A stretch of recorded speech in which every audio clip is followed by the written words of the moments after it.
विद्यार्थियों, आज के व्याख्यान के कक्षा में आप लोगों का स्वागत है। मैं डॉक्टर अंजू शुक्ला, प्राचार्य DPB महाविद्यालय बिलासपुर छत्तीसगढ़ समाजशास्त्र विषय की प्रोफेसर हूँ। आज हम लोग आप लोगों के चतुर्थ सेमेस्टर के तृतीय प्रश्न पत्र सामाजिक जनांकिकी के चतुर्थ यूनिट में जो चैप्टर है भारत में जनगणना, उस टॉपिक पर चर्चा करने के लिए हम एकत्रित हो रहे हैं। ये भारत में जनगणना आप लोगों को बहुत अच्छा लगेगा और ये हमारे लिए उपयोगी तथा रुचिकर टॉपिक है। इस विषय को इसलिए हम रुचिकर कह रहे हैं क्योंकि भारत एक जनसंख्या बाहुल्य प्रदेश है, अभी विकासशील अवस्था में है और यहाँ की जनसंख्या निरंतर बढ़ते जा रही है।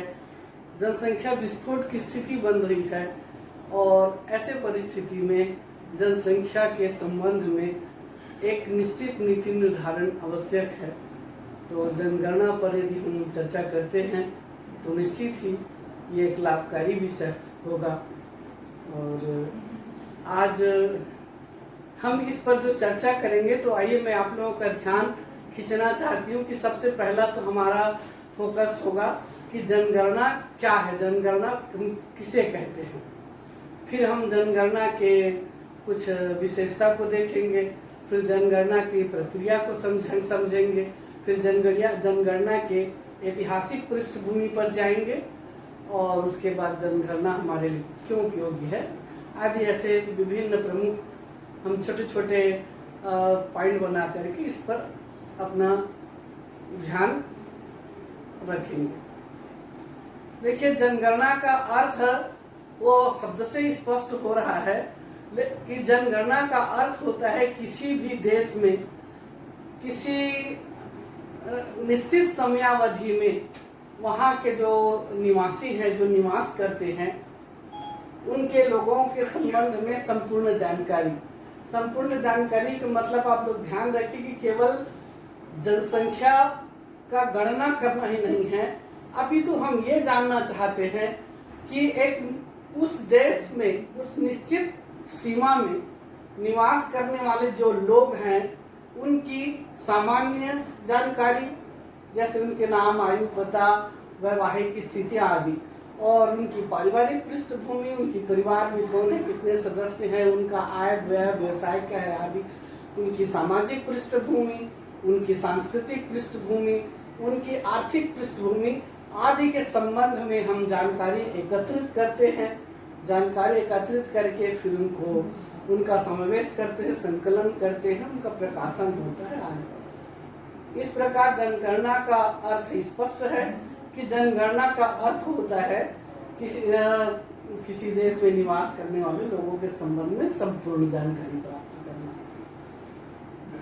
जनगणना के अर्थ के साथ ही उसकी कुछ ये आप लोग देखिए कि हम जनगणना के साथ में जनगणना की प्रक्रिया को समझना चाहते हैं कि जनगणना की प्रक्रिया क्या है।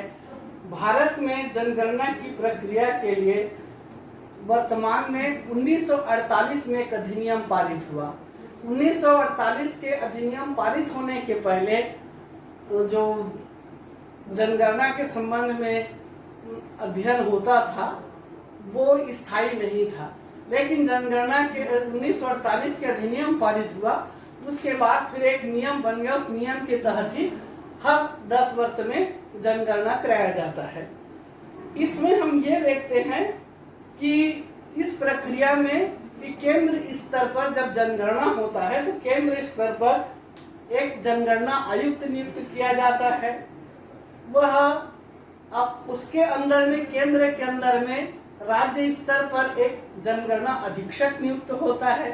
फिर जिला स्तर पर हम देखते हैं कि एक जनगणना अधिकारी नियुक्त होता है। फिर वही जिला के अंतर्गत तहसील आदि को विभिन्न भागों में बांट दिया जाता है और तहसीलदार, नायब तहसीलदार आदि उसके अधिकारी होते हैं। फिर वो जो विभिन्न प्रकार के जो उपविभाग है उसको खंडों में बांट दिया जाता है, और जो खंड का प्रमुख होता है उस खंड के प्रमुख को हम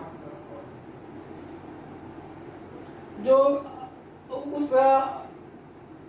उस खंड के प्रमुख को या उस जो वृत्त स्तर का जो प्रमुख होता है उस वृत्त स्तर के प्रमुख को हम वृत्त निरीक्षक कहते हैं। और वृत्त निरीक्षक के नीचे में खंड प्रगणक आते हैं। इस खंड प्रगणन में विभिन्न प्रकार के कर्मचारी है, जैसे पटवारी है, कानूनगो है, या नगर निगम कर्मचारी है, शिक्षक है। ये सब का एक पूरा समूह मिलकर के ऊपर से लेकर के नीचे तक के जनगणना के प्रक्रिया को पूरा करते हैं, और इस प्रक्रिया को पूरा करने में एक लंबा अंतराल रहता है, और उसके आधार पर उन लोग जनगणना के कार्य को संपादित करते हैं। भारत में जनगणना के लिए सबसे बड़ी विशेषता यह है कि बच्चों, आप लोगों को जानना होगा कि यहाँ पर जब जनगणना होता है तो घर को आधार नहीं माना जाता, बल्कि चूल्हा को आधार माना जाता है। चूल्हा अर्थात एक ही घर में 2-3 चूल्हा हो सकते हैं, अर्थात एक ही घर में लोग अलग अलग रसोई बना करके रखते हो, तो इसलिए भारत में जनगणना के लिए चूल्हा को आधार माना गया।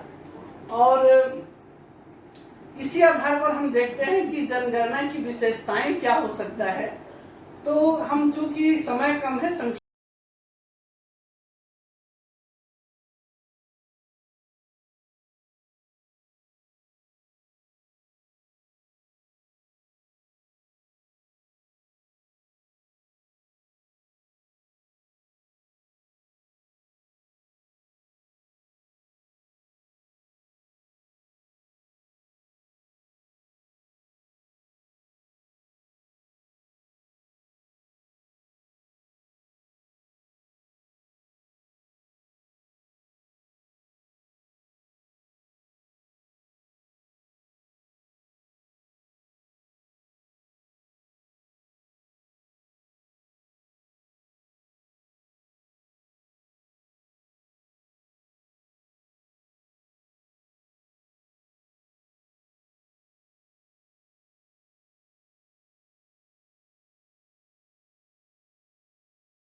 है कि भारत में जनगणना का संचालन भारत सरकार करता है, जो गृह मंत्रालय के अधीन होता है।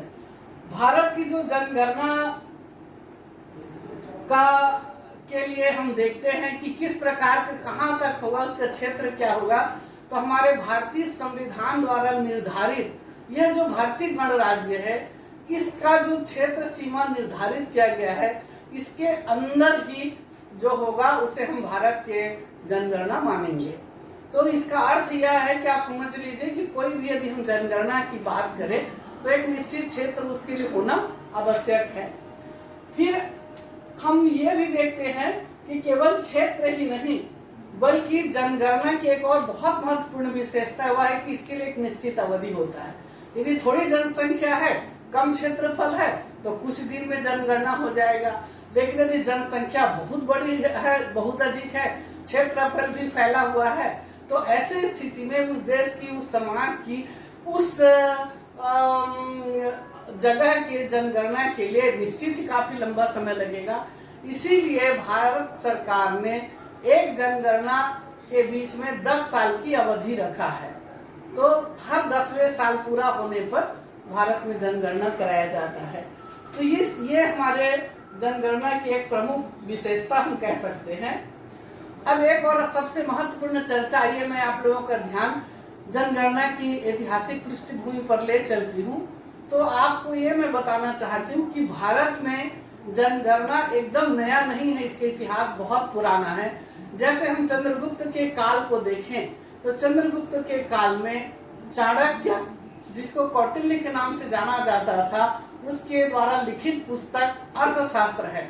और अर्थशास्त्र में हम देखते हैं कि वो कराधान आदि ऐसे बहुत शब्दों का उन्होंने प्रयोग किया है, जिस स्पष्ट हो रहा है कि उस समय जनगणना होता था, अर्थात जनगणना का एक स्वरूप यहाँ पर था। फिर गुप्त काल में भी हमने देखा कि बहुत से लेख प्रलेख से पता चलता है कि गुप्त काल में भी इस प्रकार राजा लोगों के बारे में जानकारी प्राप्त करते थे।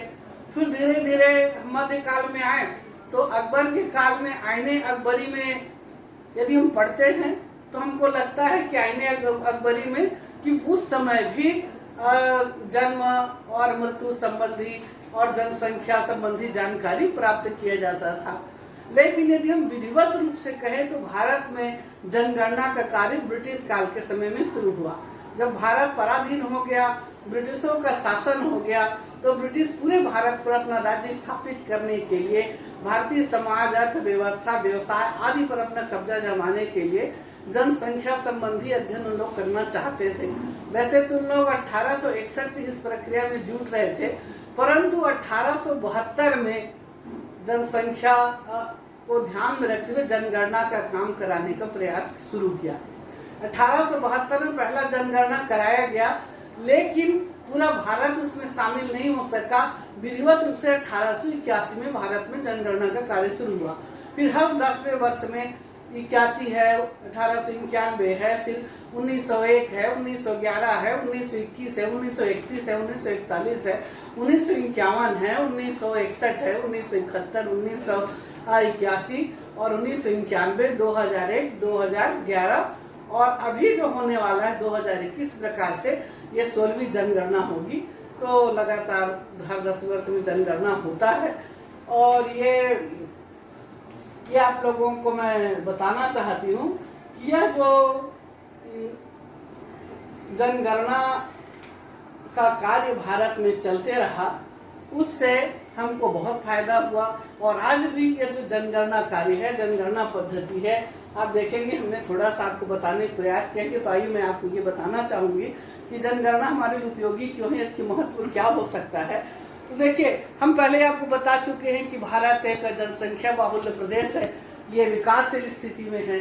अभी यहाँ पर शिक्षा का स्तर निम्न है, स्वास्थ्य का स्तर निम्न है, यहाँ गरीबी है, भूखमरी है, बेकारी है, निर्धनता है, भिक्षावृत्ति है, आत्महत्या की स्थिति है। ऐसे परिस्थिति में आम जन भी पूरा सुखी नहीं है। तो ऐसे परिस्थिति में यदि सरकार जनगणना कराती है और लोगों के समस्त उनकी पारिवारिक, सामाजिक, आर्थिक और सांस्कृतिक पृष्ठभूमि में जानकारी प्राप्त करती है तो उनको नीति निर्धारण में सहायता मिलेगा। यहाँ केवल यही समस्या नहीं बल्कि बहुत सारे सामाजिक समस्या है। जैसे हमारा समाज कुरीति से जकड़ा हुआ है, यहाँ बाल विवाह की प्रथा है, दहेज प्रथा है, अंधविश्वास है और ऐसे सामाजिक भेदभाव है, लैंगिक असमानता है, कन्या भ्रूण हत्या है। ऐसी परिस्थिति में भी सामाजिक समस्याओं को समझने के लिए जनगणना होना चाहिए और हमारे जो विभिन्न प्रकार के समाजशास्त्री हैं, अर्थशास्त्री, उनको भी इसमें सहायता मिलेगा। आर्थिक दृष्टिकोण से कहे तो हमारे देश अभी पूर्ण रूप से आर्थिक रूप से समृद्ध नहीं है। यहाँ के अधिकांश लोग अभी भी गरीबी रेखा के नीचे जीवन जी रहे हैं। अभी भी लोग बेरोजगार हैं, लोगों को पेट भर खाने के लिए भोजन मुश्किल हो रहा है। उनके लिए अधिकांश लोगों के पास रहने के लिए मकान नहीं है, पूर्ण रूप से आवास की, स्वस्थ आवास की व्यवस्था नहीं है।